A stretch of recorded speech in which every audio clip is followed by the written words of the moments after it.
हम स्थिरता के साथ ही काम करेंगे। जो हमारा लॉन्ग टर्म प्लान है विकसित भारत बनाने का, उस दिशा में हम तेजी से बढ़ गए हैं। ये सरकार स्थिर है और स्थिरता के साथ ही काम करेगी। मजबूत सरकार है, मैं और कह रहा हूँ। ये जो आज का कार्यक्रम है भारतीय कल्चर को लेके, आपको वो कल्चर के बेस पे होती है।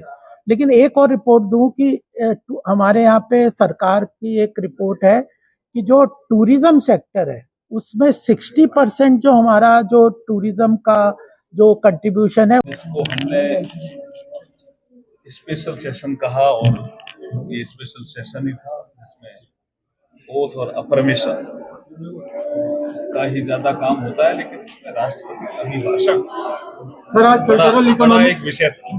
ये जो राष्ट्रपति अभिभाषण पे जब जवाब दे रहे थे मतलब आपको नहीं लग रहा था कि ये सरकार स्टेबल गवर्नमेंट है और स्थिरता का भाव इस सरकार में ही नहीं है। हम स्थिरता के साथ ही काम करेंगे। जो हमारा लॉन्ग टर्म प्लान है विकसित भारत बनाने का, उस दिशा में हम तेजी से बढ़ गए हैं। ये सरकार स्थिर है और स्थिरता के साथ ही काम करेगी। मजबूत सरकार है, मैं और कह रहा हूँ। ये जो आज का कार्यक्रम है भारतीय कल्चर को लेके, आपको क्या लगता है कि इकोनॉमी को भारतीय कल्चर कैसे सपोर्ट कर सकता है? जी देखिए, जो भारत की कल्चर है वो जैसे जैसे प्रॉस्पर होगी तो कल्चरल एक्टिविटी भी उसके आसपास बढ़ेगी। हम देख भी रहे हैं, जैसे मैंने अभी आपको मंच से ही उज्जैन का उदाहरण दिया। और कल्चरल एक्टिविटी में खाली टेम्पल का विषय नहीं है। हमारे कल्चरल के जितने भी आर्टिस्ट हैं, जैसे सपोज करो कोई हमारे महाराणा प्रताप का एक स्थान है राजस्थान में, वहां अगर कोई हमारे संगीत नाटक अकादमी के आर्टिस्ट परफॉर्म करते हैं तो उनको देश विदेश में मान सम्मान भी मिलता है और हमारी इकोनॉमी भी सुधरती है, उनकी भी इकोनॉमी भी सुधरती है। तो इकोनॉमी से लिंक है कल्चरल। इसलिए मोदी जी कहते हैं विरासत भी और विकास भी। को बढ़ा के आगे बढ़ा के जो इकोनॉमी को बढ़ाया जा सकता है, तो इस दिशा में क्या कुछ आप लोग कर रहे हैं? ESI जैसे है कि ASI है, आर्कियोलॉजिकल सर्वे ऑफ इंडिया, उनकी मदद ली जा रही है, इस तरीके को कुछ कर रहे हैं आप? देखिए आपने जो बात की मैं आपको बता दूं, यूनेस्को ने देश में 42 ऐसे जो कल्चरल सेंटर्स को आइडेंटिफाई किया है, जो उन्होंने कल्चरल हेरिटेज सेंटर्स भारत में ऐसे 42 किए हैं। सरकार ने, मोदी जी ने एक प्रसाद स्कीम लगाई है, चालू की है, जिसमें 46 प्रोजेक्ट ऐसे आइडेंटिफाई किए हैं सरकार ने, जिनके ऊपर इन जो कल्चरल हेरिटेज सेंटर्स हैं उनको डेवलपमेंट करने के लिए सरकार काम कर रही है उन 46 प्रोजेक्ट्स के ऊपर। फिर इस प्रसाद स्कीम में 27 ऐसे नए, और इन 42 के अलावा 27 ऐसे नए cultural heritage cities centres identify किए, जिनके ऊपर पूरी तरह से इंफ्रास्ट्रक्चर डेवलपमेंट है, उनके लिए जो स्वच्छता अभियान है, सब तरीके से उनको एक सेंटर के रूप में, एक कल्चरल एक्टिविटी के रूप में डेवलप करने के लिए प्रसाद स्कीम चलाई हुई है, वो सरकार कर रही है।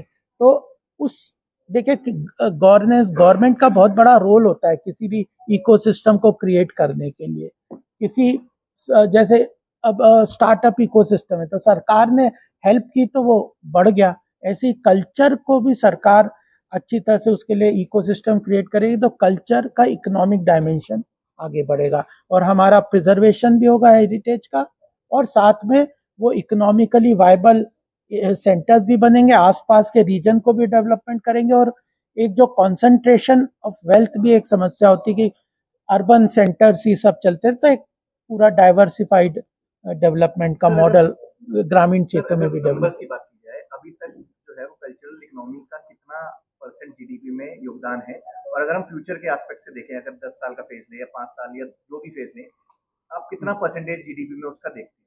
देखिए अभी जो रिपोर्ट सरकार का एस्टिमेट होते हैं, ये 3.2% ऑफ द GDP जो है वो कल्चर के बेस पे होती है।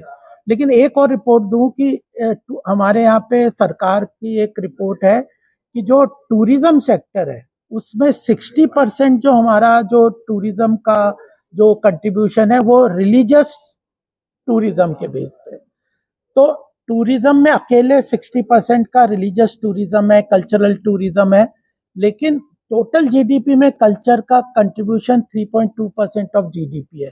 तो मैं कह रहा हूँ कि ये केवल हम जो कल्चर पूरे को जो टूरिज्म से लिंक करके देखते हैं, उससे हम वाइडर एंगल पे ले जा रहे हैं और कल्चर टूरिज्म से ऊपर ले जा रहे हैं। जब टूरिज्म डेवलप हुआ कल्चर के हिसाब से, तो उसने 60% कंट्रीब्यूट किया हमारे टूरिज्म इंडस्ट्री को, लेकिन जब बाकी हैंडीक्राफ्ट्स होंगे, जो छोटे छोटे प्रोडक्ट, वो हैंडीक्राफ्ट डेवलप होंगे तो मैन्युफैक्चरिंग सेक्टर में कंट्रीब्यूशन बढ़ेगा।